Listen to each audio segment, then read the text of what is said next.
Start the show. Episode 0.6 about last week in the NBA. Welcome. My name's Jared, aka King Convict, and this is about last week in the NBA, where we just pretty much discuss what happened last week in the NBA. I got my boy here, Matt, who's usually always here. Matt, say what up. Hey, what's going on? And now I got pretty much who is going to be consistently here until the end of the finals, hopefully. I got my resident Warriors fan, Karma, in the house. Karma, say what up. Suffering from sadness. Suffering from sadness? All right, he's going to be a little sad for now, but I'm sure by the end of this show, he's going to be back to his old self, trust me. And then I got my friend who was on the show the first time last week, and he did really well, so we brought him back again. I got my boy Chaco here in the background. Chaco, say what up to the people. What up? The trial by trial basis. Nah, man, you trust me. You'll be all right. So, happened last week in the NBA. We have to discuss what happened last week, and of course, Game 7. Miami versus the Celtics. Me being a Miami fan, I do actually want to talk about it because I'm happy with how it went out, man. You might not hear that a lot from a bunch of Miami Heat fans. They might just be like mad because we didn't make it. But honestly, the season that we had and the way that it ended, I'm not upset at all.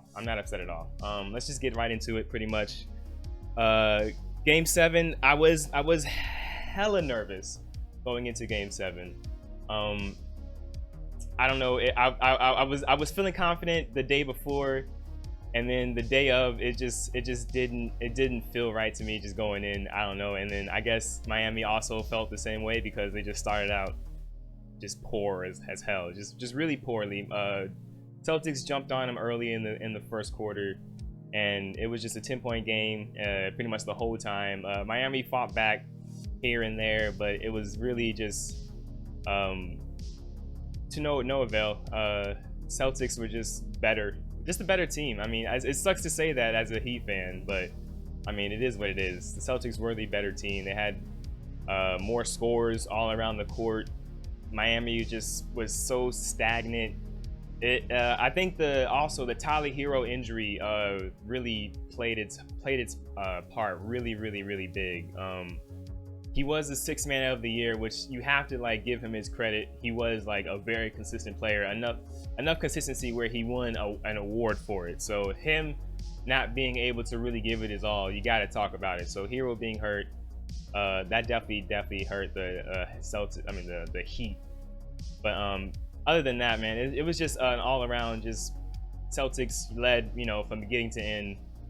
And yeah, I mean, I don't want to get too much into the refereeing because I don't want to sound like that kind of guy. We can spend all offseason talking about the Max Strus, was his foot on the line or was it not on the line. I don't really want to get into that. It really honestly annoys me beyond belief that it even happened, but like it happened, so we really can't even like complain about it. But that's not really why they lost, honestly, so I can't really even talk about it anyway. So I mean, honestly, you can say that is the reason why they lost. They would have been up 1 at the time. Jimmy took the shot, but I don't believe that's how basketball would have worked. So I'm not gonna say that at all. But yeah, it came down to the wire. Jimmy took a shot that we're gonna definitely discuss. But that's my takes, man. That's my takes. Celtics fan. I'm gonna swing it over to my man Matt. Matt, what are your takes from Game 7 in Miami? And how do you feel, man? How do you feel? Oh, we got camera angles, by the way, guys. Go ahead, Matt. Take it away. We're stepping up production here now, baby. Stepping up production. God, it was a week now almost. When we're talking about this is right. like, yeah, it's been a little while. Jeez, I'm trying to remember the game, but like, I need a fucking run back. You know what I mean? I mean, pretty much what really happened was, do you think Jimmy should have took that shot? Yes or no? Yeah, shoot your shot, man. Like, yeah, I think, especially if he was like the hot hand at the time too, that you take that shot. He was the only hand. He was the only hand at the time. But yeah, every other hand is cold in comparison. Yeah, I feel you. So you think he should have took the shot? Yeah, definitely. I mean, yeah. Who else would take the shot? Nah, for real. I mean, he had the ball. It really was. I really don't mind the shot. It was honestly, it was a 4-on-2. If you go back and look at it, I can bring it up, and then we'll show it back. It was a 4-on-2. He really didn't have much options. People say he could have taken it onto the rim, against Al Horford, but I don't think that would have been a smart decision, to be completely honest. It is late in the game, so the refs probably aren't gonna give you that. Like, they kind of would let you just like probably just flop around, like, unless you get like murdered in that hit. Like, they're not gonna call that. You know what I mean? So Definitely. I'm not mad at the hit, at the shot. At the time, at the exact moment he took the shot, I was just like, no, because it's one of those no, and if he hits it, it's the greatest shot in NBA history. You know what I'm saying? Yeah. So it's like, I can't be mad at it. But Carmen, you got any takes from this game? Were you watching it, man? So I initially listened to it first and then went back and rewatched it.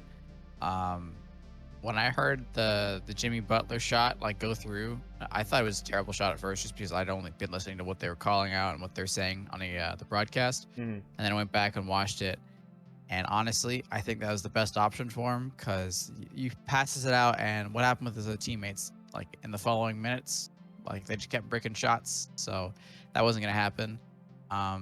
And going to the rim against Al Horford, that's not the smartest idea. So I think that was his best opportunity, because it's not like he can't make that shot. That's a shot that he's done time and time again. He did it 2 times earlier in the game. So yeah, exactly. That's why I'm not mad, man. It's just a tough shot. Yeah, he's played correctly, the whole game. You know, hit front rim.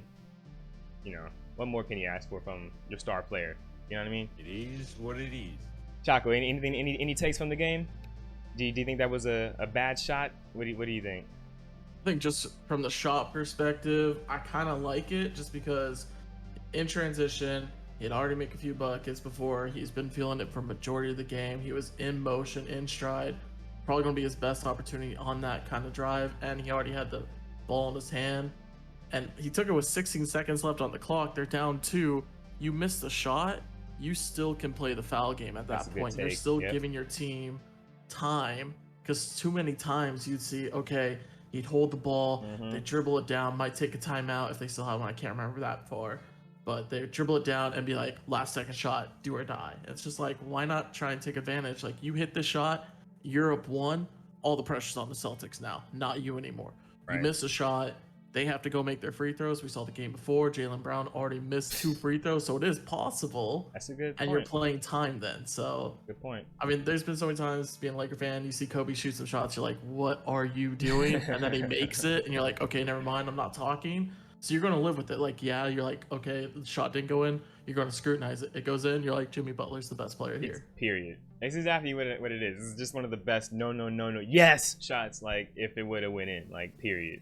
That would have solidified, like, that would have, honestly, I would have, like, blew up Twitter. That would have blew up just the NBA, like, community in general. Like, that shot, honestly, because if, let's just say he hits the shot and Miami wins, now the Celtics have this team 4 years can't get to the finals. You know what I mean? Like, that's what that shot was really, like, for. Like, that could have changed so many futures of, like, so many NBA players on that one shot. Like, I love it, honestly. I love that shot.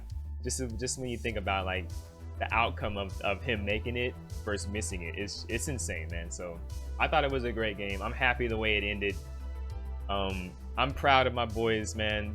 To go game 7 against that team, you know what I'm saying? And, you know, we were hurt. We had our injuries. They had their injuries. But to go game 7 against that, I'm proud of the way that went out. But I think we should talk about who I'm not really too proud of, man. And that dude's name is Kyle Lowry.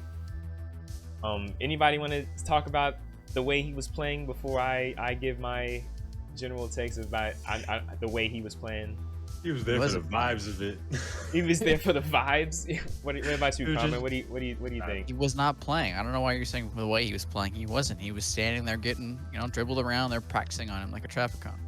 Honestly, useless. Honestly, so weird. Because actually, no, it's not weird because this is the playoffs. It's not weird because he's an old guy. He's not young anymore, and it kind of like was blaringly obvious how like he's probably not suited for this late in the NBA no more, and it sucks to say, but yeah, he's old. He's kind of big, you know, on the bigger side for an NBA player, especially in the Miami Heat, where they have a literal body index, where if your body fat is too much, you're not playing on the Heat.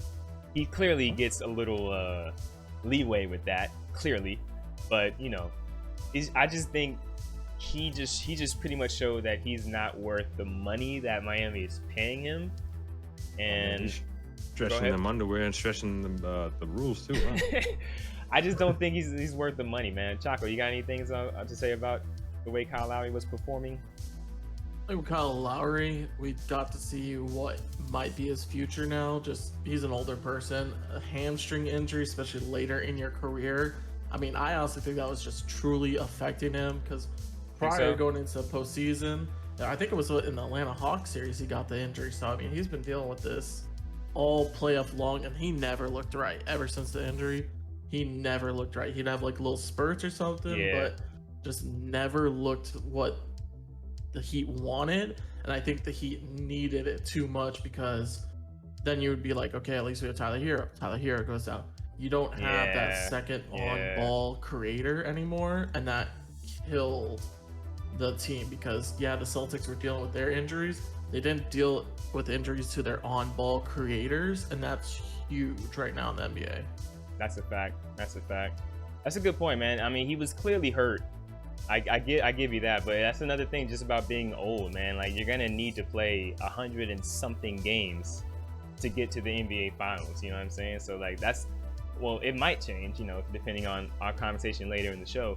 But right now, it's just you need a durability. You know, somebody who's gonna be durable for the whole season. And like right now, I don't think Kyle Lowry's body is going to give that to him anymore, which sucks because he was, during the regular season, he was a really good point guard. When he was playing, because he did take some personal days this season, but when he was in the lineup, he was a very, very good piece of the puzzle. But he stunk. I'm gonna just say it, man. He had 4 out of 7 games where he was just might as well not have played, honestly. Caleb Martin, who I definitely want to talk about, I like a lot. He definitely stepped up big time when Kyle Lowry wasn't, and I hope, you know, Miami keeps him, because we do have to talk about the next step for Miami. Does anybody want to mention what they should do? Tyler Hero wants to be a starter. Do you guys think Tyler Hero has starter potential? What do you guys say about that? Anybody? Right. Yeah. Anybody? I don't want to go first, Matt, or what's up? No, you got it. All right, I was gonna say, since you're on the get rid of Kyle Lowry train, you know, put him in that spot there. That is your starting 5. To be honest with you, I'm not on get rid of Kyle Lowry train. He just can't play all the games that he was playing. You know what I mean? Right.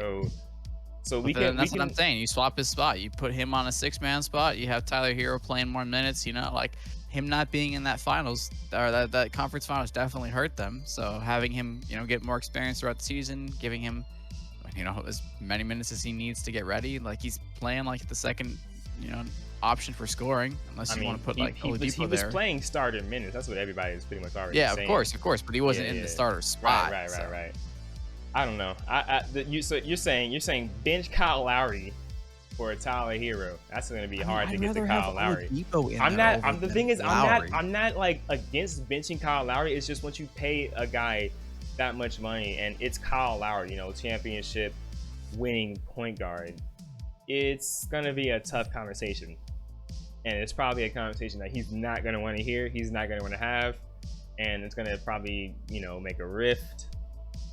So I think it's time Tyler Hero probably moves on. I mean, we might be able to get rid of him for somebody else. I'm not sure exactly.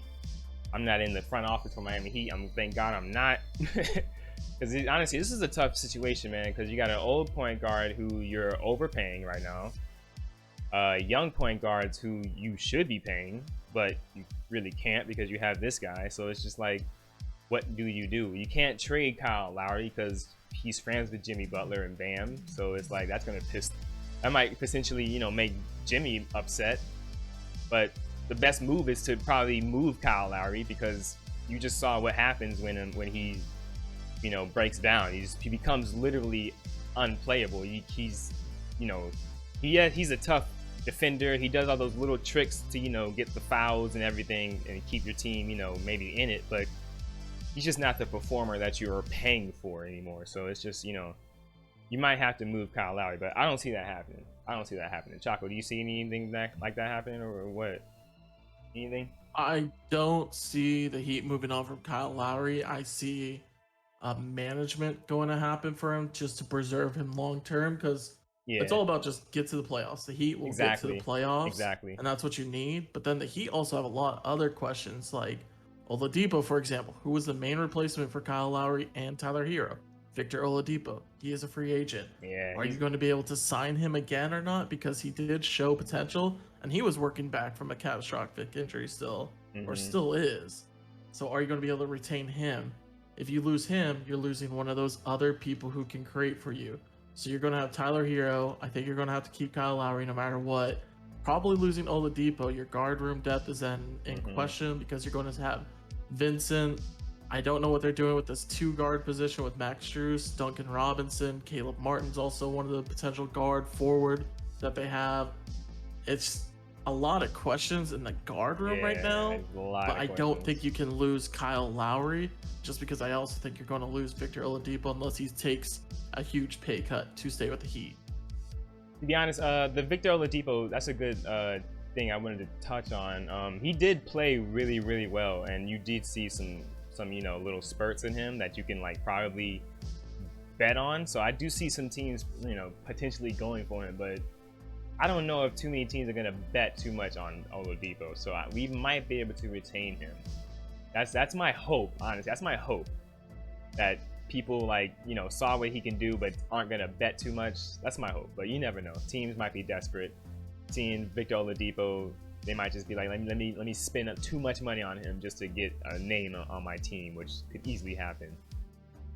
But Max Strus, I want to keep Max Strus. He's young. I want to keep Caleb. I want to keep all the young legs. The young legs, even though Tyler Hero was hurt, I do want to keep Tyler Hero. He is I don't want to say a star in this league, but he is going to be a star in this league one day. That's what I think. So I don't want to get rid of him. But if we can get rid of them to bring in a forward, which we desperately need another long big to play along with Bam. That's what I think should be the focus, because the guards are everywhere in the league. Everybody says you can get a two-man anywhere in the league, but a big that can move and stretch the floor, you really got to go look for those. So I think Miami should try to get another big man to play alongside Bam, and that'll be another big thing for Miami. But we'll see.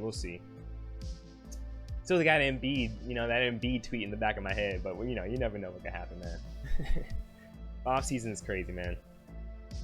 So yeah, that's pretty much it on the Miami Celtics. But I do want to touch on the conference MVP awards. So Jason Tatum won the first Larry Bird champion or MVP award, and I just wanted to ask anybody who wants to take it first, do you guys like the conference MVP award in general? Do you like celebrating the MVP of the Eastern and Western Conference Finals? Anybody want to take it away? I don't Matt? love it, honestly. Go ahead, Matt. You don't love it? Why? Or just just because I've been growing up around football and stuff like that, we don't celebrate a singular person all the time. It's only the Super Bowl MVP, something like that. You had your best game at the best moment kind of thing. Right. I see it more as a team sport anyways, basketball anyways, right? You got 5 people you got on the court at the same time. You got everyone else that affects them and stuff like that too. And I'm just rambling at this point. No, but you just say, yeah, you're just not a fan of it. You'd rather give the award to the person at the peak of the NBA, you know what I mean? Yeah, you gotta do the best of the best, MVP, MVP for regular season. I understand that. MVP for the finals, not even the playoffs. For the finals, I understand. Not for a singular series or a 2 or 3 series in the back. Right. You play 20 games and MVP of that. It's just I get it. I guess, but Palmer Chocolate, Right. any takes?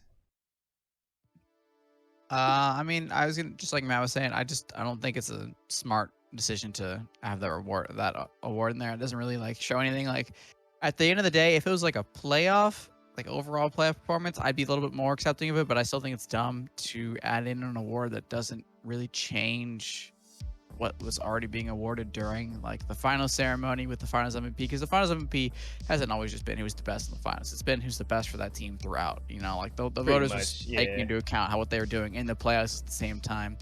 The finals has a huge impact on that award, but I mean, it's like it's the best player in the playoff award. Yeah. At the same time, you know. Yeah. So I just think having an extra award just kind of is ridiculous. Jocko takes? Any takes? I'll take the opposite approach to it, just because I think Go for it. to counter the NBA NFL argument, NFL is I think even more of a team sport than NBA. NBA, you're currently seeing a drive of players where you can have one individual player truly take over games. Take LeBron and the Cavs run when he lost Kyrie, Kevin Love, or even some of the other teams when his first playoff appearance, when you look at the team, it wasn't what it was. So you're starting to, the NBA is more pushing towards recognizing individuals compared to any other sport. With football, that example, I don't think they should be having these awards, just because that's 11 players on offense, 11 players on defense, 11 players on special teams, because even that matters. Like, you should agree. There's I see too the point. I see many it. variables. And I also think with the NBA is probably the most progressive sport we have in terms of recognizing greatness. So the awards are named after Larry Bird, Magic Johnson. Those two saved the NBA in the 80s and had one of the most iconic, if not the most iconic, dual rivalry. And they're even great friends now, but they have the greatest rivalry, so they're trying to recognize it. So it's named after the two players on the two most iconic franchises in NBA history of Celtics Lakers. So I do actually really like that. And other sports do some of this. NHL actually recognizes the best player throughout the entire playoff. So there are other sports that do it. Know that. Basketball takes it to the highest degree, I think, and trying to name, even look at the NBA, what's the All-Star Game MVP? They're now calling it the Kobe Bryant MVP award. They're trying to make awards to recognize its history more so moving forward. So I kind of do like that approach. I do appreciate that. Let me ask you a question. Does anybody, any question if anybody, does the Eastern and the Western Conference like actual trophies have a name?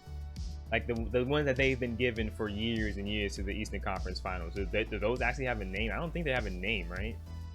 They're just big trophies. Don't, no. So I'm thinking, just for team. I love the fact that they want to, remember the names of the guys in the past, because that's who pretty much got you guys here. I love that. So why not just name the Western Conference like trophy that you win? The Magic Johnson and the Eastern Larry Bird. Like, why? I'm just saying I'm not a fan of the. By the way, my take is I'm not the biggest fan of the conference finals MVPs, just because I think it just waters down, the other MVPs. I think it's just too much. Like, it's a little bit to what Richard Jefferson was saying about everybody's so soft, everybody needs an award. I think it's just we're going a little too far with that. But I mean, it's whatever. It's already here. I like the fact that they're celebrating Larry Bird, Magic Johnson. Trophies itself are kind of like lazy. I think they're kind of like small and like didn't even think about the actual award themselves. But I mean, I just think they could have just changed the names of the actual big trophies they give to the whole team, the Larry Bird and the Magic Johnsons. That would have been fine. But you were saying something, Matt? I cut you off. So I see Chaco's point with the why they do it and recognizing greatness and stuff like that. I completely understand now, because you got in football, like the comparison I was making, you got 11 on 11. You got one guy for one position, but you got 5 people on basketball. You got to play both sides of the court. You got to adjust. And you got to play it all. I play like 40 minutes of this game out of the 48 minutes that I just played, right? I understand his point completely. More than what I was thinking. Maybe I just had like a Richard Jefferson's take, kind of being soft, I guess. yeah. But yeah, that's just. I just wanted to hear what you guys want to say about that. I wasn't a big fan, but they're here to stay apparently, and now we'll be talking about how many conference finals MVPs so and so has compared to other so and so. It's just more things to argue about at the end of the day. You know what I'm saying? How many drama and conference controversy. MVPs does LeBron have? He has 0. Steph Curry has 1. What does that mean? You know Jordan what I'm saying? get it. Jordan has 0. So Or Fry has none. Steph has one. Steph Goat? there Goat you go. conversation? Jeff, go. Twitter leak? To Nah, that let's point, talk. though- Since we're talking about Steph, that's a great transition.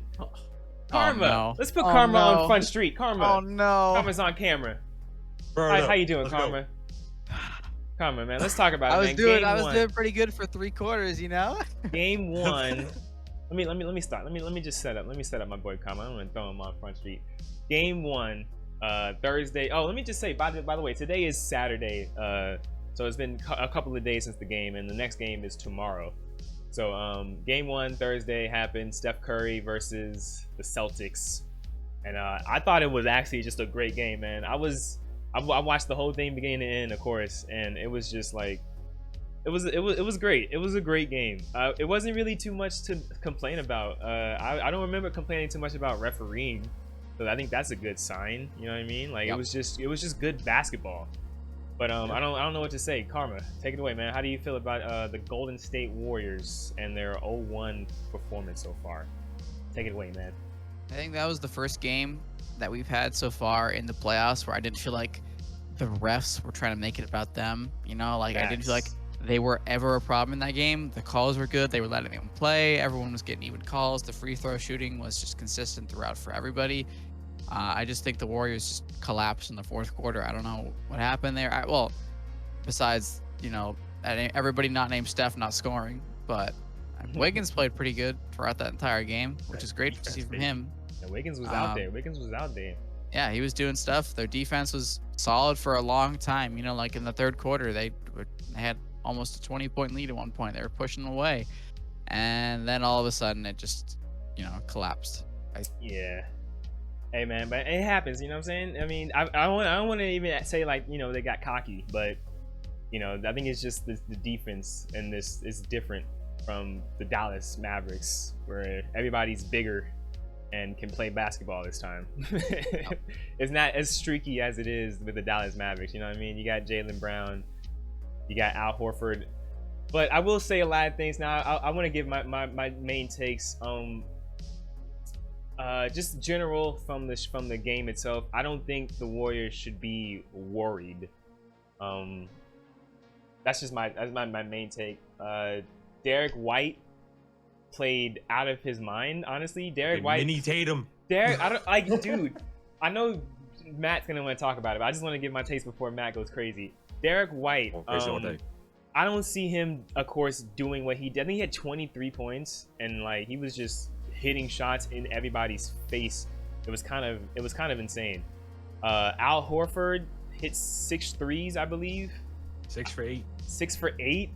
Like, you know, is he gonna do that consistently? You gotta ask those questions. Now, Jason Tatum, 3 of 17. He will not go 3 of 17 again. I don't know what is wrong with Jason Tatum. I don't want to say he's injured, because it's been 4 days since the shoulder stuff, since the last game. So I don't even say it's that. You can say nerves. You know what I'm saying? I'll let you get that off. I'll see what I can't wait to hear what Matt wants to say about that. But Jason Tatum will play better next game. Yeah, I just don't think the Warriors should be worried. I think Poole will play better. Only thing I think the Warriors should be worried about is Klay Thompson, but I'll get to that in a second.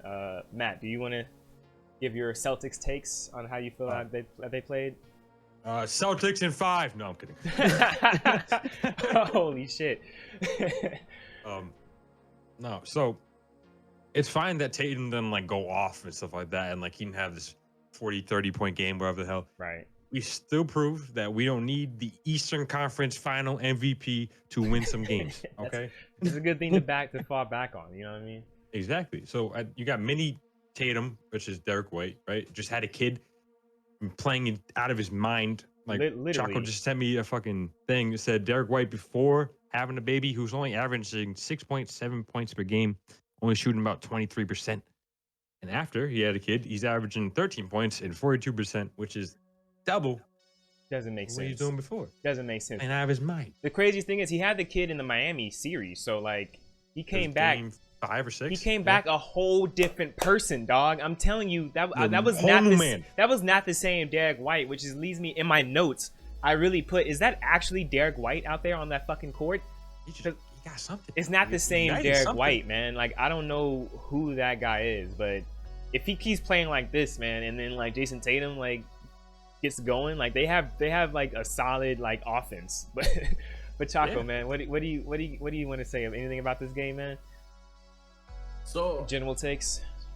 I mean, the Warriors, even though they were even down at half, it felt like they were in control for I forgot to mention that. 3 quarters of the game. It's even when they were down at half, it just felt like they were in control for 3 quarters of the game. There's like some interesting stats from this game that I thought were kind of crazy. So the 3-point defense specifically, because this is huge for that the Celtics just dominated their 3-point shooting. 56% of the threes by the Celtics were wide open.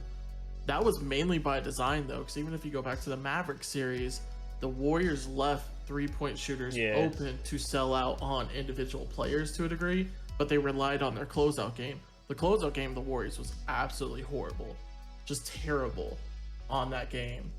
And most of that was though by design to close out on Al Horford, to close out on Derek White. Okay, they beat you. What are you going to do now about it? You have to close out harder. Another crazy stat that I thought about this was most of the stats, if you just look at it, was pretty even. Rebounding was absolutely identical. The offensive defensive was a little different, but not too much. Turnovers, Warriors had 2 more turnovers than the Celtics. Celtics scored plus 11 on turnovers. They're converting those turnovers into points. That's huge. So when you're watching the Celtics, it just felt like they were always fighting. Even when they were down 14, they were always fighting. They didn't let anything get to them. The Warriors, it didn't feel like they were always fighting. They were just letting their talent be dictating it, but they weren't actually putting a hustle behind it. Draymond Green was not who I thought he would be. I thought he was trolling that game. That man I said afterwards, he'll go apologize to the fans, said, my bad, I trolled that game. Let me play Green 2 now. That was ridiculous what I was seeing from him. That was not Draymond, I thought. And he went to go with Draymond asked for the Celtics. Hey, Draymond asked for the Celtics, basically. He said, we're going to play the Celtics. Yeah. And you got him. And guess what? No. Nah, yeah, Draymond played terrible. On his podcast, he already mentioned if Stephen Curry plays like that, he's got to play better, and he says he will play better. He actually specifically said he will not have a game like that again. And honestly, I think, I mean, I don't mind that he's potting during the finals, because people honestly say like, oh, he's giving away game plan, always telling them what they're gonna do. Like, no, he's really not. He's just saying like, of course, Jason Tatum and Jaylen Brown, if we're gonna lose, they're gonna be the people who's gonna beat us. That's all he was pretty much saying. So like, that's not giving away game plan. That's just obvious stuff. But I think the whole giving the other team fuel is what he's also doing, man. Because like, I don't know, you don't think that Derek White is listening to Draymond Green saying that he's not gonna have another game like that? Like, that's you're literally giving Derek White fuel. And I think that's the dumb part, that what Draymond is doing. Like, it's okay to talk about it, but just like, you gotta really be careful, man, because like Derek White, he played amazing, and like that is the type of player I don't want to get hot again, because it's just like, why is this guy doing this? And it's you know what I mean? Like, you don't want to have to deal with another almost 30-point game from a Derek White. It's just I don't know. But Calm, you got anything to say about your boy Draymond? I would say almost 30-point game. It was 21 points. I know, but I'm just saying. yeah, no, he's just talking his talk. You know, he's just getting on there talking about his feelings about the game. I'd hope that he doesn't have another 12-point or 12-shot game. I don't want him taking 12 shots. Just taking 4 at the most. Like, and the thing is, those shots were like at the end of the shot clock. You know, last second 3-point shots. So it's just like, that's not good either. Yeah, that's not good. Just get the ball to somebody else. Like, this isn't 2015. He's not scoring as much as he used to. He's facilitating great, and that's fine. But like, I just don't understand why he had 12 shots when like Poole didn't even get that many. Poole didn't play great either. Poole struggled a lot. He's, you know, this is his first finals. I'm not gonna dog on him for this one game. This is a weird game. That's what I'm saying. Like, first finals, I'm not dogging him either. Because like Tatum didn't play well this game. That Derek White and Al Horford decided that they wanted to have their fluke games early, you know, like a lot of players on the Warriors, Clay especially, were struggling that whole game. So it's just, I don't think this happens again. but I don't discredit the Celtics for putting together and making sure they win the one game that their star is not playing at the peak level of where he can be at. I love how you say fluke game, because I didn't want to say, a lot of people are saying, Celtics won in a fluke. And I don't think the Celtics won in a fluke. The way that they won was fluke. That's a different way of saying it. Like, the Celtics winning is a fluke, but the way that they won was fluke. It's just that the players who helped them win, it was kind of like an odd game. Like, it's not like them winning was a fluke. Like, they could absolutely take in the game, which they did. It's just that people who stepped up the most were people you wouldn't expect to be doing that consistently, Exactly. But I do want to mention the defense that Stephen Curry was being shown in the first half. I thought was just, I don't know what was happening. He was literally just dribbling up the court to an open three-pointer. Like, I don't know if that was like on purpose for the Celtics to just like let Curry cook and like we'll just defend everybody else. But like, I don't know. It worked. I mean, they won the game, but it was just, and they were up at halftime, which is just so bizarre to say because that game did not feel like they were winning at halftime. Because Stephen Curry was just open shots, and it was just, I just was confused. They had drop coverage over some screens on purpose, just letting Curry shoot. If that's the game plan, like, it worked, but I don't know if that should be the game plan. I don't know if y'all want to say something about that, but just Steph Curry was just open shots. He's gonna hit those. Like, I was just like, do they know that's Stephen Curry? It was really weird. Again, you can't expect one man to get 100 some odd points just like that too. You got 5 people on the court. Like if Stephen Curry's open, he can get 100 points. Some, yeah. Nah, I mean, he's shooting like 50% that game. Yeah, it was because he was open most of the time. I don't know. It was kind of crazy. But I do want to have a small Klay Thompson conversation that it may need to be had. He didn't play too bad. I feel like if Klay Thompson's open, that's the most dangerous Klay Thompson you're gonna get. If he's already just set shot open Klay Thompson, that's it. But if a defender is on him, I don't think he has that dribble pass ability that he used to have, especially against the defense like the Celtics. I think he's gonna struggle this series. That's my take. I think he's gonna have a tough series unless he's open. Go ahead, Karma. He's been playing like this throughout the playoffs. Like, this isn't like a surprise game for me.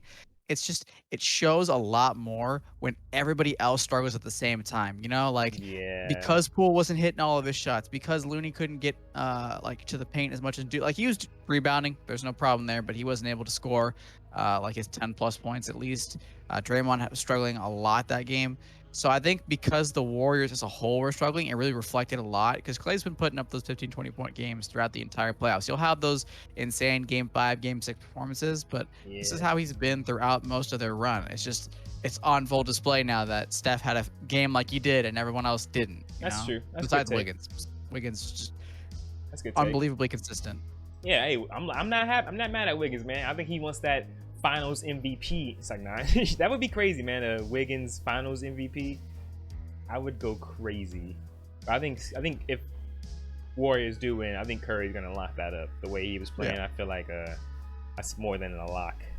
I don't know, man. Iguodala's back. He could get it again. Iguodala was back. I want Iguodala. Were you guys surprised to see him out there, or was like just like y'all okay? I was a little surprised to see him out there. I don't know. I was surprised to see him out there for 12 minutes, man. I thought they were gonna put him in for like a little bit. Like, they didn't even put Peyton in for that long at all. I didn't see Peyton play. Yeah, I think he's just still warming up. He probably play some tomorrow. Hopefully, I do want to see him play. He deserves it.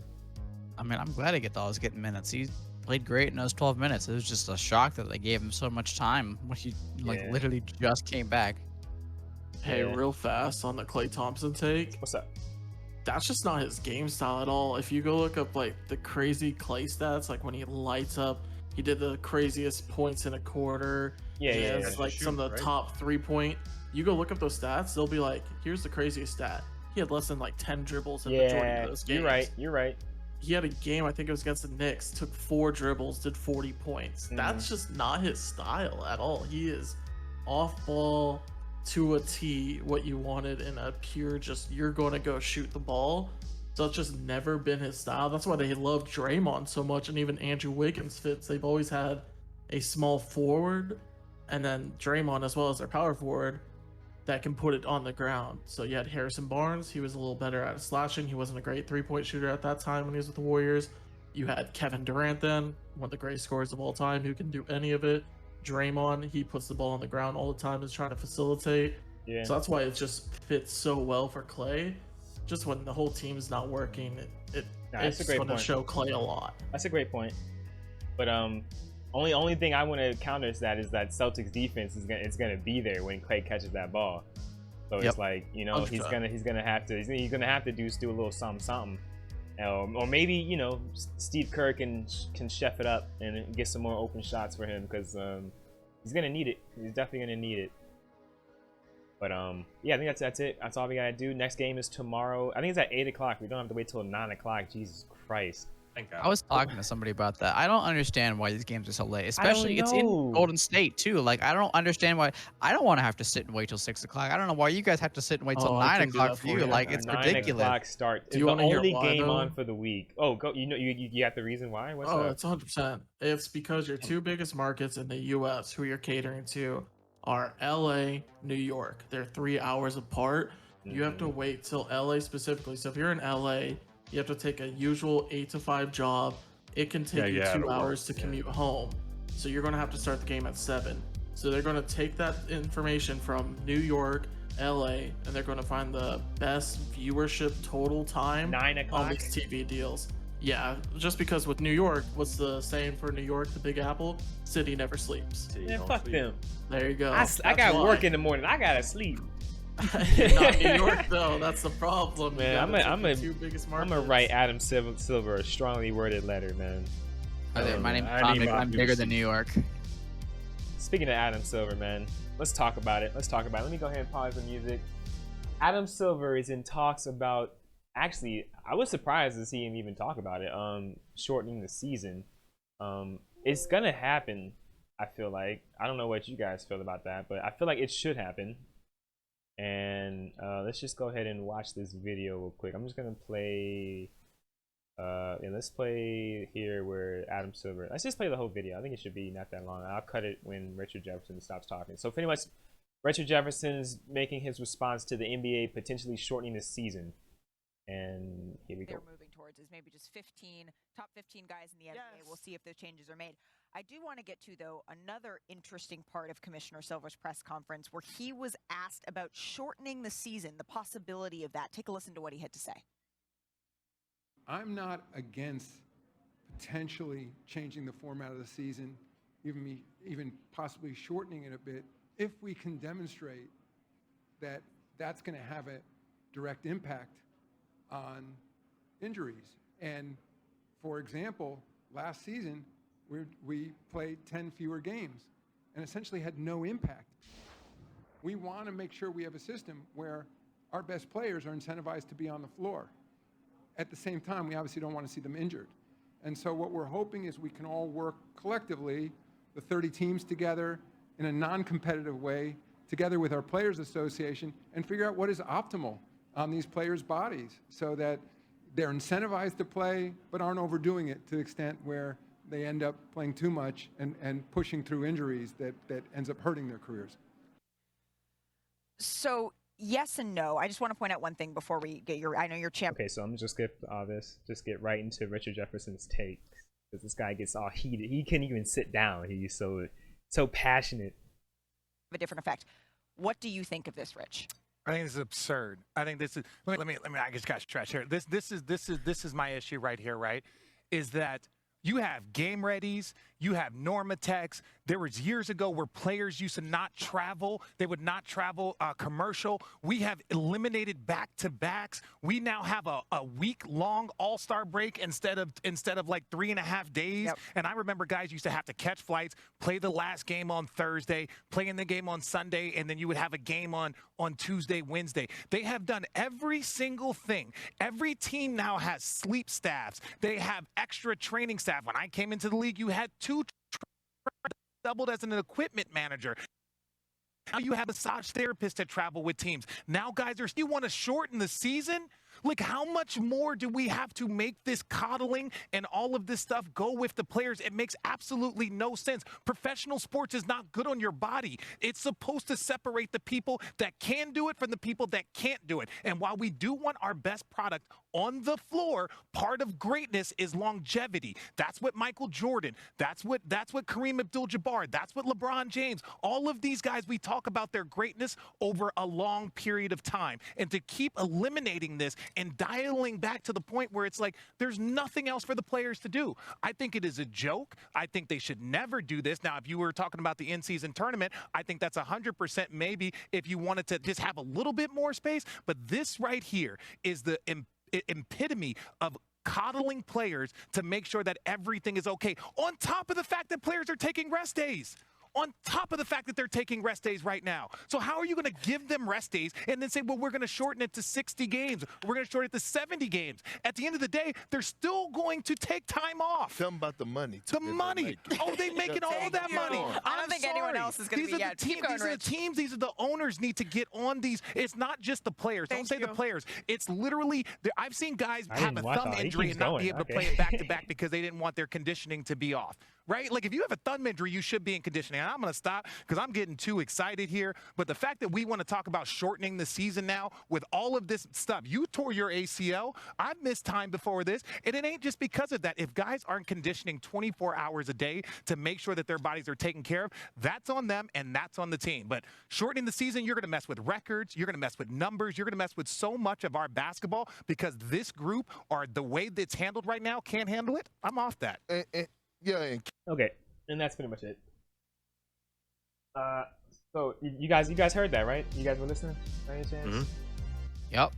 So I'm gonna give my takes on what I think about what he says. I'm gonna just straight up say I think Richard Jefferson is out of touch. He's just out of touch. I think I don't agree with anything he just said. I don't know about what any of my co-hosts say because I didn't really ask him there for their answers yet, but I don't agree with anything he just said.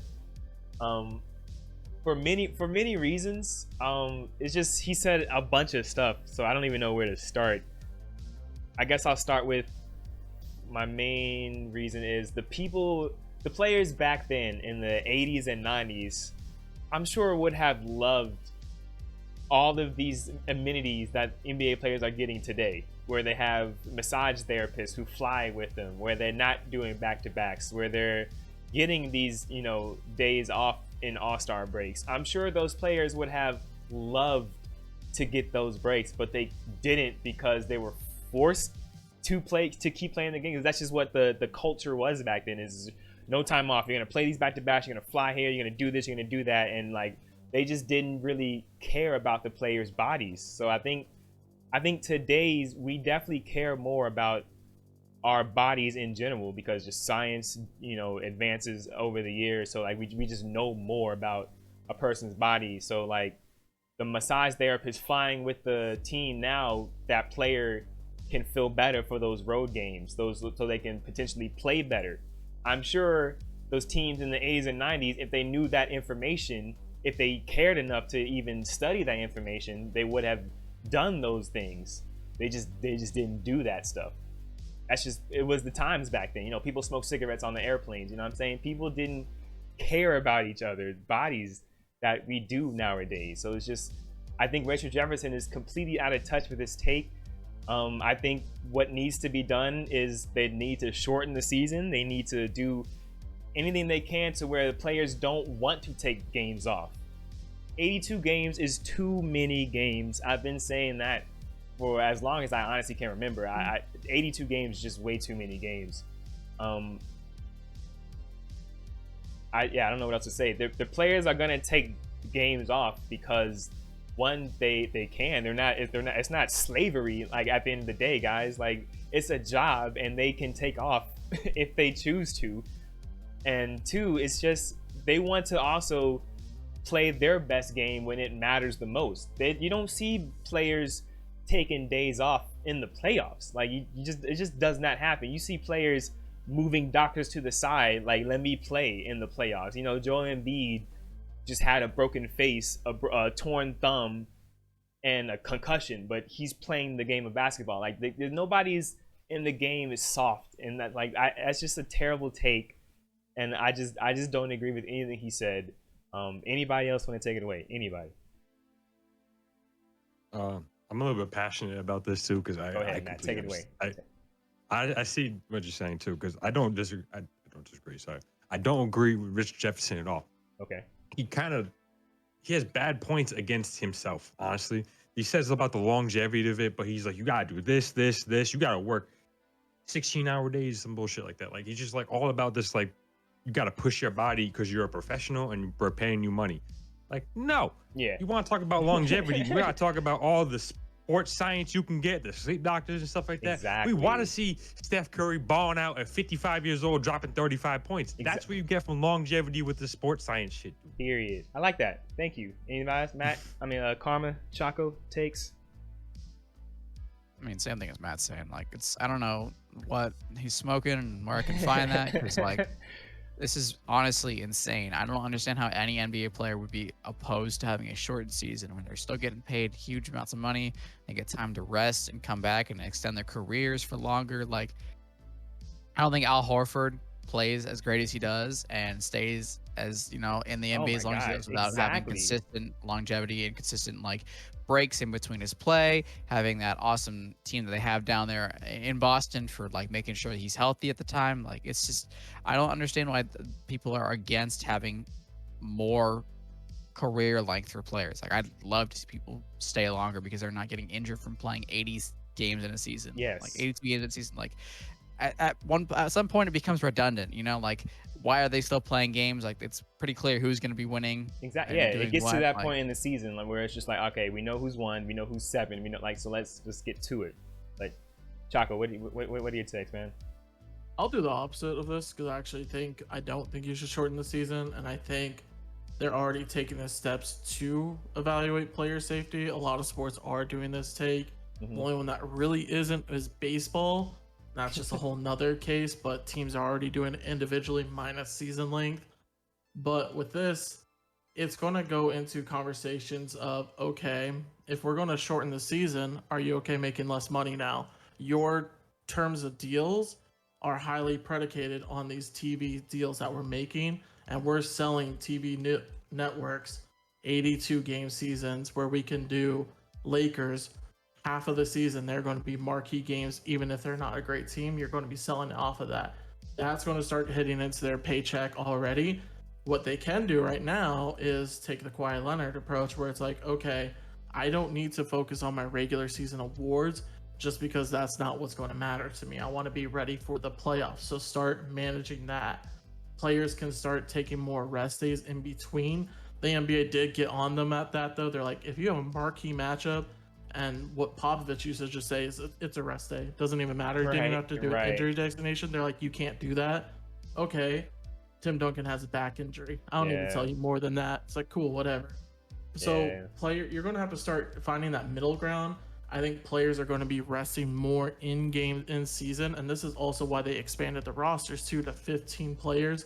They now allow for these two-way contracts where you can keep pulling players up and down. They allow for more 10-day contracts as well. That way you can keep getting in, and that way you can rest your main players when your seeding is starting to happen.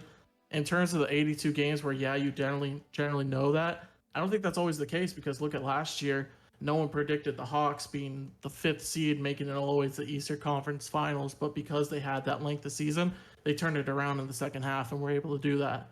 That's true. That's something that they were able to do. So you're going to start seeing these teams being able to gain momentum still for the second half. And it's all about your second half, really. A lot of times when you see these sports, very true in football, the games you're playing at the very end of the season, it carries over directly into the playoffs for most time because it's a lot of momentum based. That's why you see some of these teams make crazy runs.